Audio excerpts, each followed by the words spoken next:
আল্লাহর কি অপূর্ব সৃষ্টি। একটি প্রাণী মাটির ঘাস খায় আর তার শরীর থেকে বেরিয়ে আসে এমন এক তরল পদার্থ যা মানবজাতির জন্য এক স্বয়ংসম্পূর্ণ খাদ্য ও পানীয়। আল্লাহর রাসূল সাল্লাল্লাহু আলাইহি ওয়াসাল্লাম যেই খাবারটিকে পৃথিবীর মধ্যে শ্রেষ্ঠ খাবারের মর্যাদা দিয়েছেন। দর্শক, বলছিলাম দুধের কথা। এক এমন খাবার যা শিশু থেকে শুরু করে বৃদ্ধ পর্যন্ত সকলের জন্য সমান উপযোগী।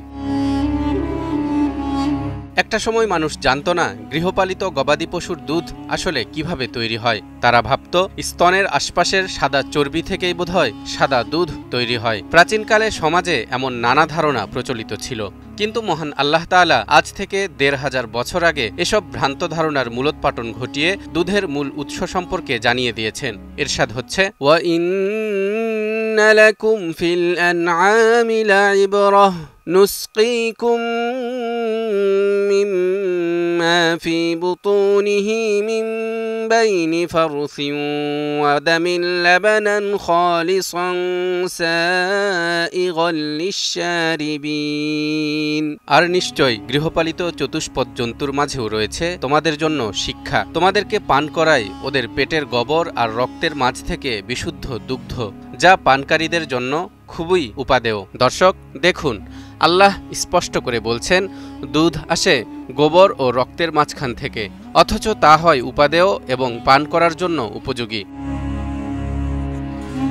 কোরআনের এই আয়াত নাজিলের পর মক্কার কাফির মুশরিকরা দুধের এই উৎস নিয়ে প্রশ্ন তুলতে শুরু করল। তারা বলতে লাগলো, গোবর ও রক্তের মাঝখান থেকে পরিষ্কার দুধ কি করে বের হতে পারে? তাদের প্রশ্নের জবাবে আল্লাহর রাসূল সাল্লাল্লাহু আলাইহি ওয়াসাল্লামের বিশিষ্ট সাহাবী, কোরআনের শ্রেষ্ঠ তাফসীরকারক হযরত আব্দুল্লাহ ইবনে আব্বাস রাদিয়াল্লাহু তাআলা আনহু এই আয়াতের ব্যাখ্যা করেছিলেন এভাবে: জন্তুর ভক্ষিত ঘাস তার পাকস্থলীতে একত্রিত হলে পাকস্থলী তা সেদ্ধ করে। পাকস্থলীর এই ক্রিয়ার ফলে খাদ্যের বিষ্ঠা নিচে বসে যায় এবং দুধ উপরে থেকে যায়। দুধের উপরে থাকে রক্ত।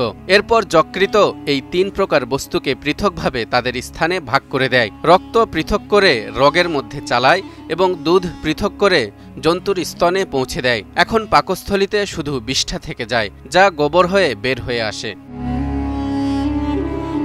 দর্শক, একবার ভাবুন, ১৪০০ বছর আগে দুধের মূল উৎস সম্পর্কে যখন বিজ্ঞানের কোনো তথ্য বা তত্ত্ব কিছুই ছিল না, তখন মহাগ্রন্থ আল কুরআন কি সুন্দরভাবে দুধের পুষ্টি উপাদানের মৌলিক উৎসের সন্ধান জানিয়ে দিয়েছে, যা আজকের আধুনিক বিজ্ঞানও স্বীকার করে নিয়েছে। বিজ্ঞান বলছে, গরু, ছাগল, মহিষ বা উটের মতো গৃহপালিত প্রাণীরা যেসব খাবার খায় তা প্রথমে এক জটিল হজম প্রক্রিয়ার মাধ্যমে ভেঙে ফেলে। এরপর পাচনতন্ত্র থেকে প্রয়োজনীয় পুষ্টি পদার্থ যেমন অ্যামাইনো অ্যাসিড, ফ্যাটি অ্যাসিড, শর্করা, ভিটামিন ও খনিজ পদার্থ ইত্যাদি শোষিত হয় রক্তে। এই রক্তই পুরো শরীরে পুষ্টি সরবরাহ করে এবং বিশেষত ম্যামারি গ্ল্যান্ড বা স্তন্য গ্রন্থিতে জমা হয় প্রয়োজনীয় উপাদান। ফলাফল বিশুদ্ধ পুষ্টিকর দুধের সৃষ্টি। সাম্প্রতিক গবেষণা থেকে জানা গেছে দুধের মধ্যে রয়েছে calcium, potassium, phosphorus, protein, vitamin A, vitamin D, vitamin B12, niacin ও রিবোফ্লাভিন। অ্যাসিডিটির সমস্যা, পিরিয়ডের সময় তীব্র যন্ত্রণা, কাজের স্ট্রেসে অস্থির অবস্থা, এসব সমস্যা থেকে মুক্তি দিতে পারে এক গ্লাস দুধ। দুধে থাকা ভিটামিন ও মিনারেল ফিটনেস বাড়ায় এবং মানসিক চাপ দূর করতে সহায়তা করে। এ কারণেই দুধকে বলা হয় সুপারফুড বা সর্বগুণসম্পন্ন খাবার। এই দুধ এমন এক বিস্ময়কর প্রাকৃতিক খাদ্য যা সরাসরি প্রাণীর রক্ত থেকে প্রাপ্ত পুষ্টি উপাদানের মাধ্যমে গঠিত হয়। তাই তো মহান আল্লাহ বলেছেন, ওয়া ইন্না লাকুম ফিল আনআমি লাইবরাহ নুসকিকুম মিম্মা ফি বুতুনিহা ওয়া লাকুম ফিহা মানাফিউ কাসীরাতুন ওয়া মিনহা তাকুলুন। আর গবাদি পশুর ভেতর তোমাদের জন্য আছে অবশ্যই শিক্ষণীয় দৃষ্টান্ত।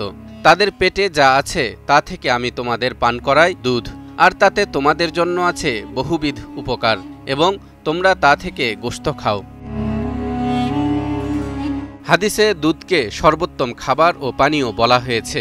আব্দুল্লাহ ইবনে আব্বাস রাদিয়াল্লাহু তাআলা আনহু থেকে বর্ণিত, নবীজি সাল্লাল্লাহু আলাইহি ওয়াসাল্লাম বলেন, যখন তোমাদের কেউ খাবার খায় তখন সে যেন এ দোয়াটি পড়ে, আল্লাহুম্মা বারিক লানা ফীহি ওয়া আতইমনা খায়রাম মিনহু, অর্থ হে আল্লাহ, তার মধ্যে আমাদের জন্য বরকত দান করুন এবং তা অপেক্ষা উত্তম খাবার দান করুন। আর যখন দুধ পান করবে তখন যেন বলে আল্লাহুম্মা বারিক লানা ফিহি ওয়াজিদনা মিন, অর্থ হে আল্লাহ, এর মধ্যে আমাদের জন্য বরকত দান করুন এবং তা আরও বেশি দান করুন, কারণ দুধ ছাড়া অন্য কোনো কিছুই খাদ্য ও পানীয় উভয়ের জন্য যথেষ্ট হয় না। আজ বিজ্ঞানীরা মাইক্রোস্কোপ ও গবেষণাগারে বহু গবেষণার মাধ্যমে যে সত্যগুলো উপলব্ধি করছেন, পবিত্র কোরআন তা প্রকাশ করেছিল এমন এক সময়ে যখন মানুষ দুধের উৎপত্তি ও প্রক্রিয়া সম্পর্কে কিছুই জানত না। এটিও কি আল্লাহর কিতাবের সত্যতার একটি বড় প্রমাণ নয়? তালহা ইবনে রেজা, নিউজ 24।